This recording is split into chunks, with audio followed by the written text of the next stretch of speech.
Mana bugun shunday kun, yana bir ukamiz ishga kirgan. Bu safar endi mana sizlarga ko'rsatamiz. Oybek ukamiz kelgan.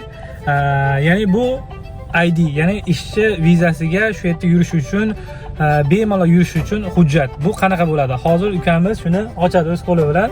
2 yillik vizasi bor va hozir IDsini mana ukamizni oldik va hozir mana ochyapti. Qalay Oybek, mana ko'rinishlari. IDs.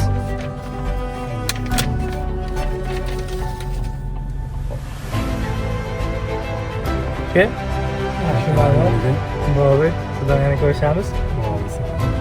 Assalomu alaykum, hammaga yaxshi kayfiyat. Mana hozir yana bir ukamiz Dubayda ishga kirgan. Shu narsani bir kofe ichib, sekin suhbat qilyapmiz. Shu narsani ham sizlarga ulashmoqchi bo'ldik. Ya'ni ukamiz kelganiga 3 oy bo'ldi. Ya'ni ishlayapti.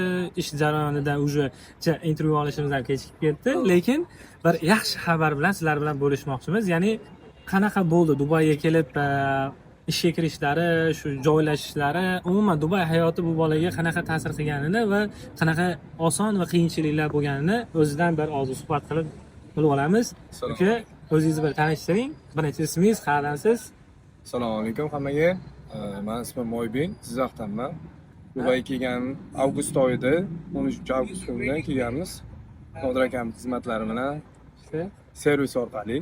Servis orqali kelsiz. Endi qarang uka, birinchi kelganingizda hamma qiziqadi. Mana avgustda, hozir pashti dekabr oyi. Birinchi bo'lib hamma qiziqadi, qancha muddatda ish topdingiz yoki boshqacha variantlar, intervyular, shu haqida birinchi gapiraylik. Ya'ni kelganingizda intervyular qancha bo'ldi va ish topish muddati qay darajada bo'ldi? Kelganimizda qaysidir aniq sohada ishlaymiz deb planimiz bo'lmagan.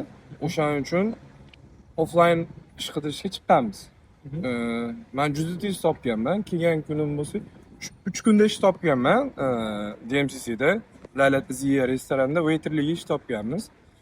Endi o'zimiz O'zbekistonda yurganimizda waiterlik qilib ko'rmaganmiz, ishlab ko'rmaganmiz. Bizga og'irlik qilgan. Bir hafta ishlab ko'rdik, to'g'ri kelmadi. Keyin chiqib ketishga majbur bo'ldik. Keyin LinkedIn, o'zimiz bilgan boshqa programmalardan, saytlardan apply qilishni boshladik onlayn tarzda. Keyin hozirgi ishimiz, ya'ni apparelda, salesdan intervyu keldi. Bu intervyu ham avgust oyida keldi, lekin intervyu bo'lishi sal cho'zildi. Intervyu sentyabr oyida bo'ldi. Keyin hozir mana shu yerda bitta narsani aytib o'tgan edik. Uje avgustda kelgansiz, sentyabrga, ya'ni 1 oy cho'zilib ketib qoldi. Endi shu jarayonda nima qildingiz? Ya'ni kirdi chiqdi qilish kerak-ku, masalan, vizangiz kuyib ketdimi yo overstay bo'ldimi? Qanaqa bo'ldi? Yo'q, omonga chiqib keldik. Bizlar omonga chiqib kelib, uje 13-sentyabrda omonga chiqib kelishga to'g'ri keldi. Biz 10-sentyabr kuni chiqib keldik. 17-sentyabr kuni o'zi appareldan bizga keldi. Uje intervyuga borib bo'ldik. O'tib bo'ldik, suhbatlardan keyin offer keldi. 17-18 sentyabr oralig'ida. Keyin qabul qilindik. Xudoga shukr, mana ishlab yuribmiz.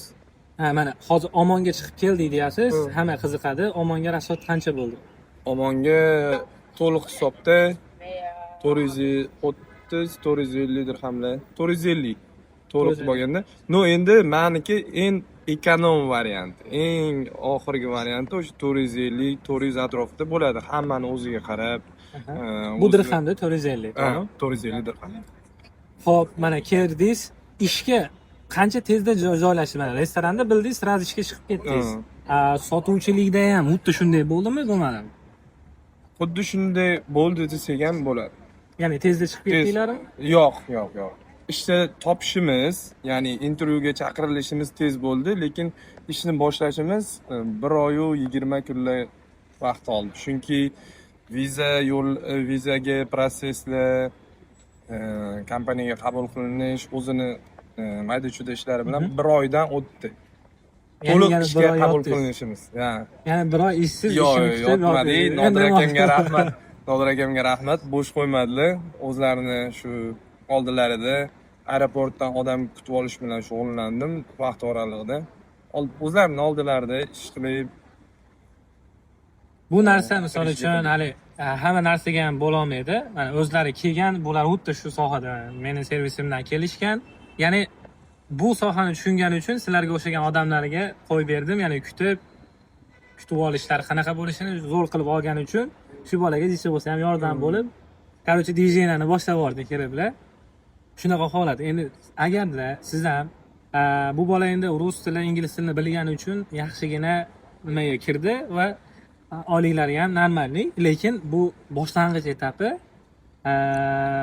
Boshlashdi, keyin yana bir 3-4 oy, 5-6 oydan keyin yana bir intervyu qilamiz ukamiz bilan. Yana holatlari qanaqa bo'lyapti Dubayda. Mana birinchi kelganingizda necha pul bilan keldingiz? Mana ko'pchilik qiziqda. Necha pul bilan keldi? Shuni aytib o'tib keting, chunki hozir hamma so'raydi, "Ama necha pul olsam bo'ladi?" deganlarga misol Sizlarga maslahatim, qanchadir summani aytmaylardi, hisoblamaylardi. Qancha ko'p bo'lsa, shuncha o'zingizga yaxshi. Uni hisob kitob bilan ishlatish kerak. Ko'rdingiz o'zingiz ham, biz ancha summani yo'qotdik hisob kitob qilmaganimiz uchun, boshida ko'p narsaga qiziqib qo'yganimiz uchun.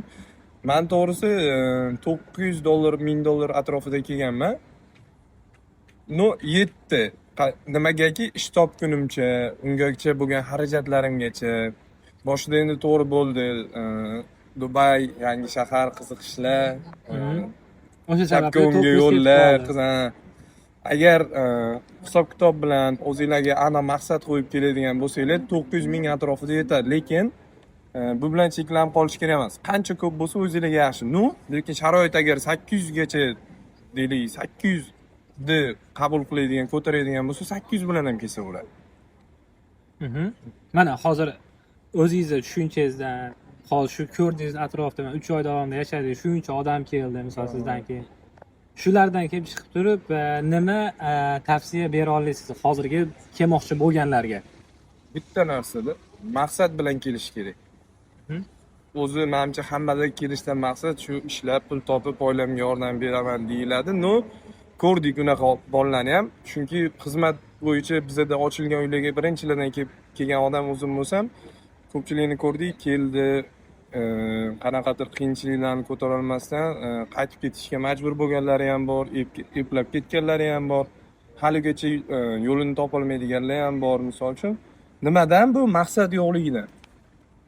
Misol uchun, maqsad qilib olsaylik, salesda ishlayman yoki waiterda ishlayman, shu narsada kelajagimni ko'raman deydigan odamlar bo'lsa, yoki Dubay sharoitiga to'g'ri keladigan boshqa ishlarni qilaman, nima qilib bo'lsa ham shu maqsadimga erishaman degan holatda kelsanglar, o'zinglarni ham aldamaysizlar, uydagilarni ham, bularga ham qiyinchilik tug'dirmaysizlar. Chunki ko'p bolalarni ko'rdik, kelib turib, qo'pol qilib aytganda trading qilaman, boshqa qilaman degan odamlarni ham ko'rdikda. U tradingni O'zbekistonda ham qilsa bo'ladi. Bu yoqqa kelib qilish shart emas. Bu yoqqa ana maqsad bilan ishlaysizmi, oxirigacha ishlab, harakat qilib, xudo xolasa hammasi yaxshi.